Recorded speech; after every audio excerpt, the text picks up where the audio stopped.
I remember back in the day they would give out cards when you went and saw Pokemon at the theater, or even Yu-Gi-Oh had Yu-Gi-Oh cards. I never expected Zootopia to give out cards as well, but yeah, I managed to get one of the Lucana cards that came out with the movie. Well, actually, I got two of them.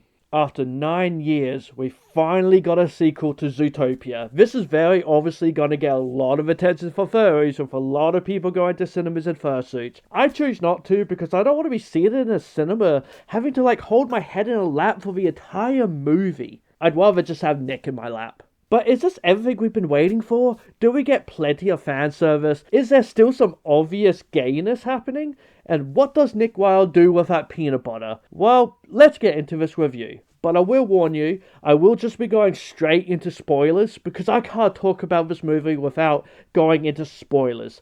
In other words, I do have some things to say.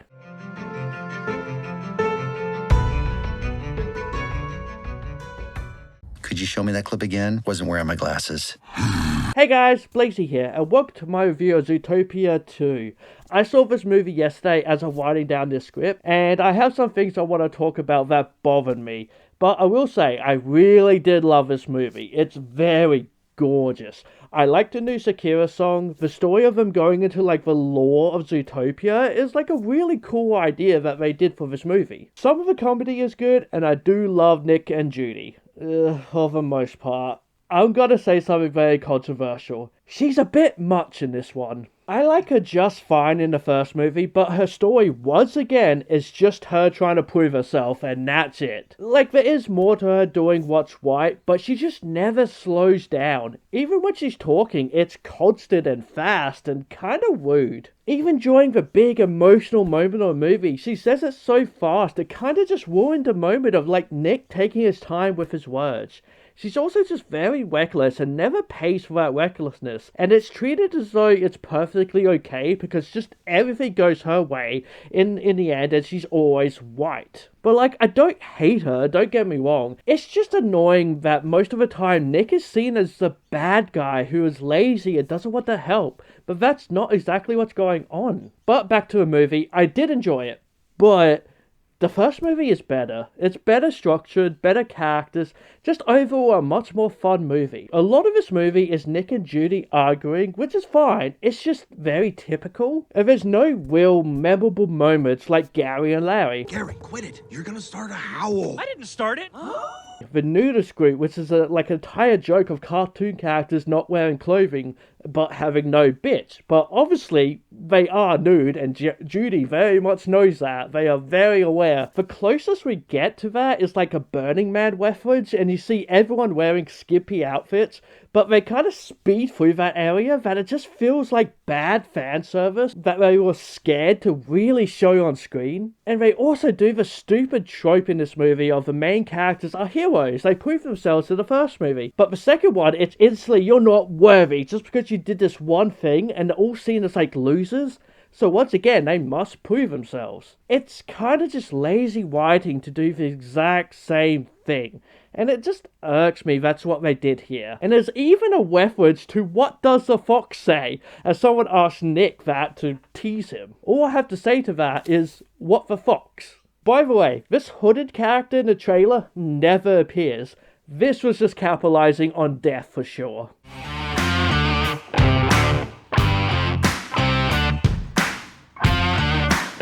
Yes, obviously, it's just to show that there is some kind of secret, enemy, bad guy and all that, but still, there's no real hooded character. But the story itself is good. As I said, I will go to spoilers, so here we go.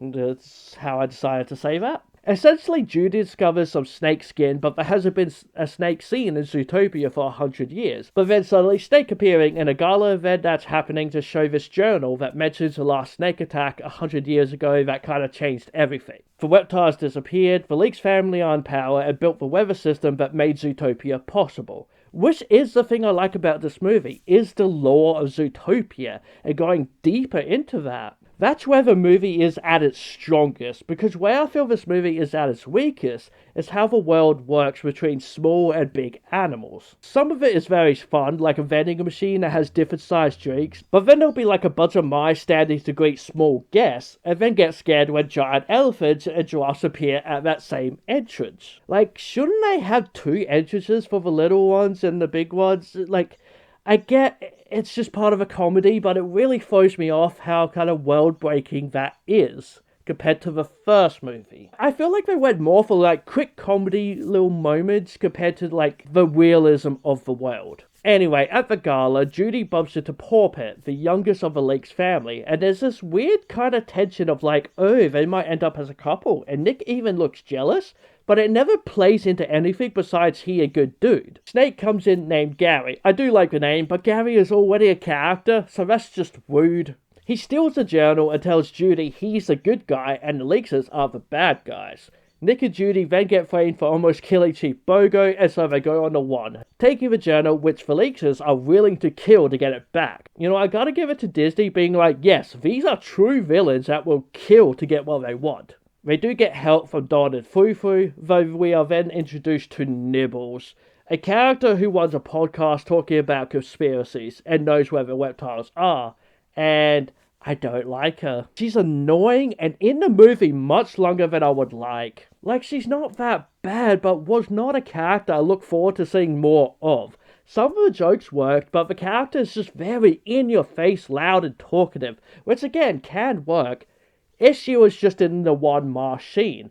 But she comes back later in the movie and it's just like, oh joy. So they go to a marsh where we see some sea creatures, including a dolphin, which was kind of fascinating to see, but they are mammals. There's a chase scene here with some hippos, and at one point they do like a hungry hippos gag, and that was funny. There are some good references in this movie, I will say, like a Ratatouille one, of course. They get led to where the reptiles are hanging at a bar, and I was confused here, to be honest, if this was like still inside Zootopia or outside it. I assumed outside, being like forced to live as outsiders, but I don't think it was clear enough. I will say there was a good joke of them working out if like the snake was male or female, because as Nick says, it's kinda hard to tell. Essentially because they're not dragging their balls along the ground as they slither along, you know, because they have slits, you know, all the reptiles and that do. So, you know what, that is actually kind of funny, that is kind of great. Again, I really liked Nick in this movie, he was generally really good. The whole scene with Elizabeth, though, was just a lot of fun, I loved it. But here was also a big problem. Now, I'm not sure if Nick was lying, but apparently he has a fear of reptiles. But what happens is so minimal that it doesn't look like he has a fear at all, so it feels more like a throwaway line, as I can't tell if he's joking or not. Like, he freaks out a little, but that's because one of them lost their tail and then, like, hits on him. Keep it. Others, like, clung to him, saying he was so warm, which was funny and kind of cute. I'm sure he is very warm.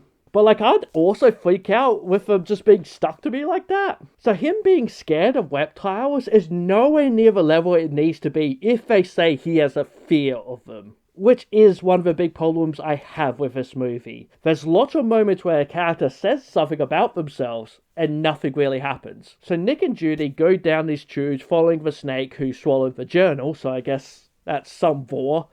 The bad guys did it better. In fact, the fan service in the movie is actually really weak. There's a couple of poor shots, but there's nothing to me that really screamed fan service. Yes, I know, there doesn't need to be fan service in this, but at the same time, you know, so many furries definitely worked on this movie, so you expected a little bit of fan service. Like, I really do feel like the first movie did have a lot of fan service in it. But there's just nothing in this movie that really screamed fan service.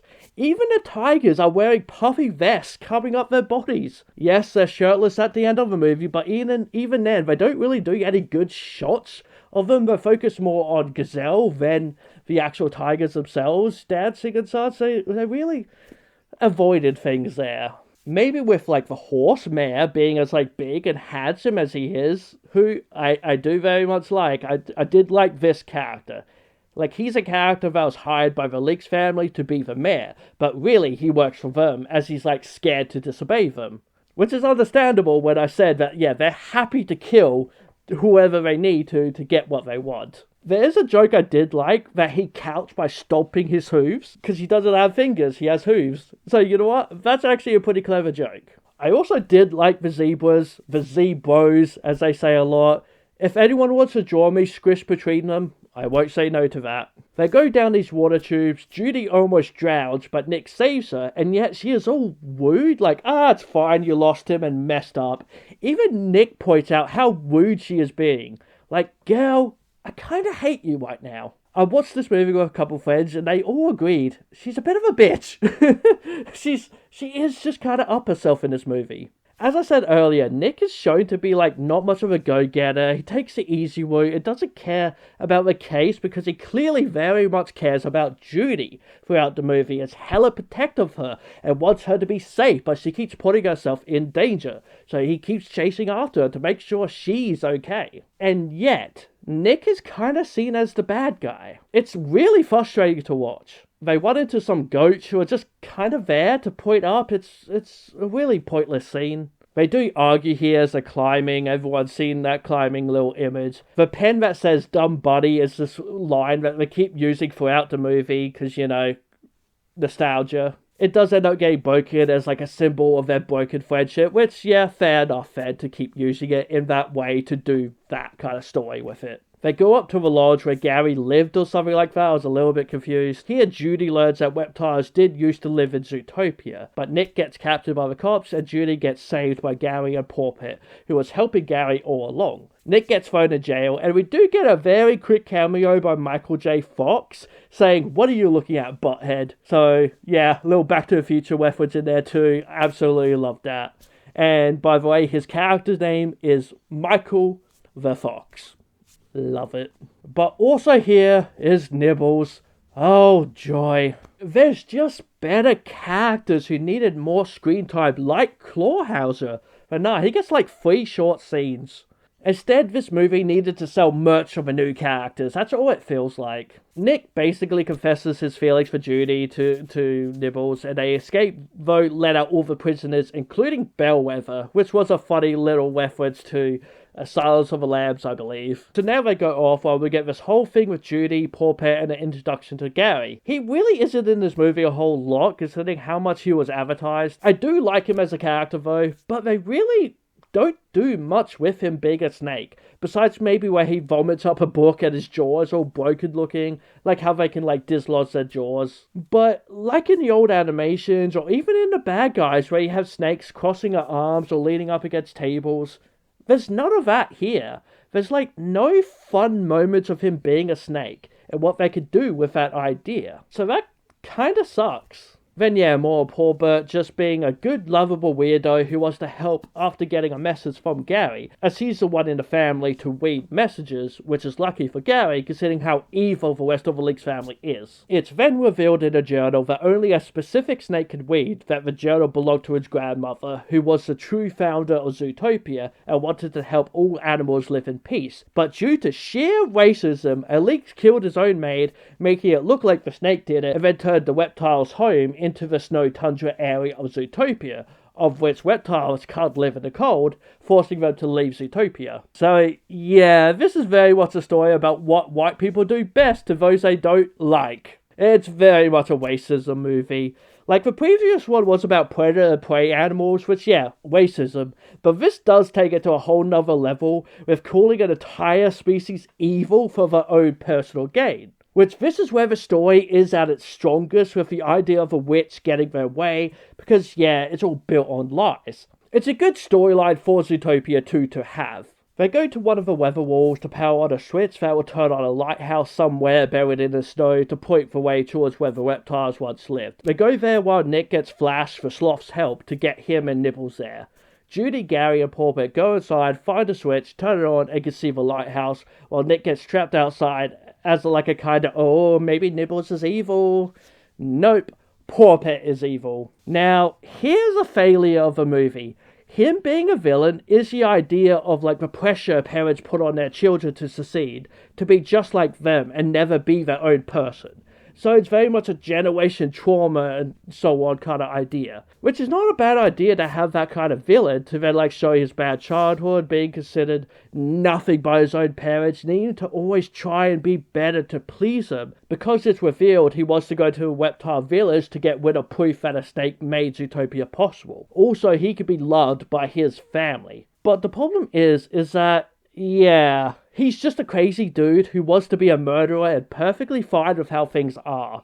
He doesn't want to break away from his family, as he should. This is my problem with the movie. Nick is scared of reptiles, it goes nowhere. Judy and Paw Pet have this moment, it goes nowhere. Nick has childhood trauma, nothing happens with it.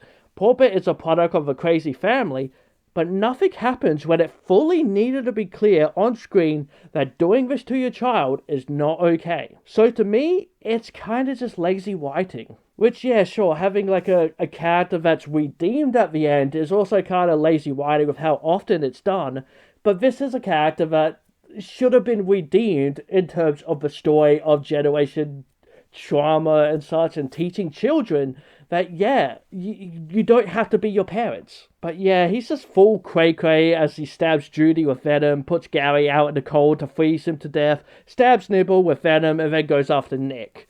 Now, some of the shots and scenes here were really good in that tense kind of way, and I was really getting into this. Nick and him get into like a scuffle as he tries to stab Nick. Gary slithers over to Judy, helping him warm up and be able to help her, which was kind of dumb that, yeah, he could just, slither out of a cold.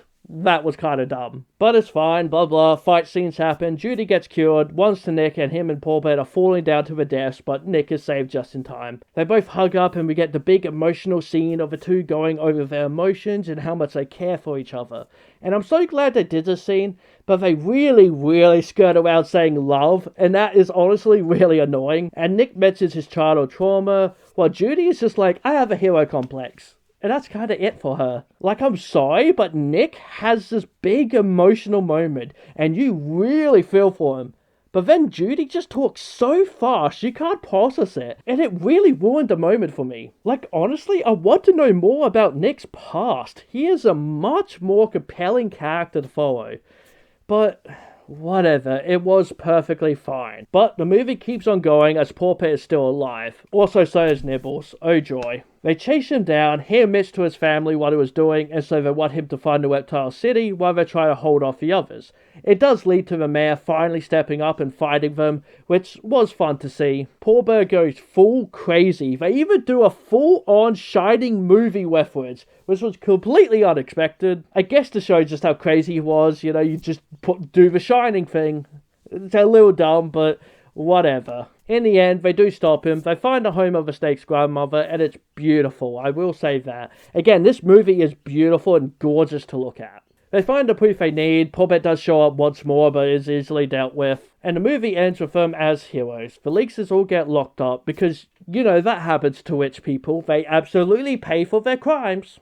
The reptiles are welcomed back to Zootopia, and in the final scene they capture Bellwether with an appearance by Robert Irwin as a koala, Steve Irwin's son, for those who don't know, and so that was kind of fun to see him here. We get one last dance to the new Shakira song in the end credits, which I don't mind, and she even gets a laugh out of me at one point, and I did like her outfit in this one. Though there is an after credit scene. Birds are coming to Zootopia. That's the big thing. They're continuing this franchise. Because people have asked, where's the lizards? Where are the birds? So this movie was the lizards, next one's the birds. And this movie is making money, and I am happy about that. Please do not get me wrong. I might have been really negative here, but I just needed to talk about a lot of aspects, like with Judy, the way Paw Pet is, and the lack of just really going for it. This movie focuses a lot on Nick and Judy, and that's perfectly fine. But it then makes everything else feel like it was pushed to the side. The story is good, but when it comes to the villain, it was kind of weak and needed more on that childhood trauma aspect of what parents do to children. There's also zero mention of Clawhauser and Cheap Bogo like that short we got, so I expected more, but no, there's just nothing of that. There's just a lot I'm disappointed by, but overall, I did enjoy this movie. I really did enjoy it. I was not upset while watching it. Maybe when I eventually watch the movie again, I won't mind it as I know what to expect. I'm sure characters will grow on me, as I don't hate them. I do like Gary, I just wish there was more fun animation with him. I did enjoy a lot of this movie. As I said, it's beautiful to look at with some good comedy and comedic moments. I like Nick a lot in this movie. It's fun following his journey. I will say, they definitely push back on anything that could be considered gay for sure. Probably why it's doing well in China. Though there is a trans sheep, like he's getting his wool cut to be all manly and then it accidentally becomes feminine, but he loves it. Trans sheep for the win. Also no Gary or Larry, so that's a sin. Again, maybe it was pushing the gay stuff away because they were totally on a date in the TV series. So you know what? I want another TV series that's about to gay wet we are going to get in Zootopia. Yes, I know, this is not all that matters. I just want to say it, alright? I just want to put it out there. That if you want gay representation in Disney, this is where you put it. So let me get into my score. Because let me say, if Zootopia 1 is a 10 out of 10 movie, then Zootopia 2, to me, is a 9 out of 10 Foxes. Again, it's perfectly good. It is a perfectly fine sequel. I really did enjoy it. I had some good laughs. I had a good time watching this. But man, did I need more of the characters we love and less of nibbles. Paw Pet was an obvious villain that they did not do enough with. And hell, Judy even, makes a joke of oh, well, last time there was a tryst. And Paw Pet goes, I know. And then tryst. And it's are you kidding me? You're going to admit you did the exact same thing in that way? It's definitely a point less for sure for just that alone. But hey, the horse was kind of hot. People really love Paw Pet, and I don't get it. He's literally a representation of which white person colonizer? So yes, I think you should go see this movie. I liked it. I enjoyed it. I'll buy merch of it and all that stuff. But what about you guys? Let me know down in the comments below your thoughts on this movie. I would love to know if people have the same issues I did. Please do give this video a like and subscribe to my channel because I love you if you do. Hit that bell icon if this fox says, be who you want to be. Alright guys, bye for now.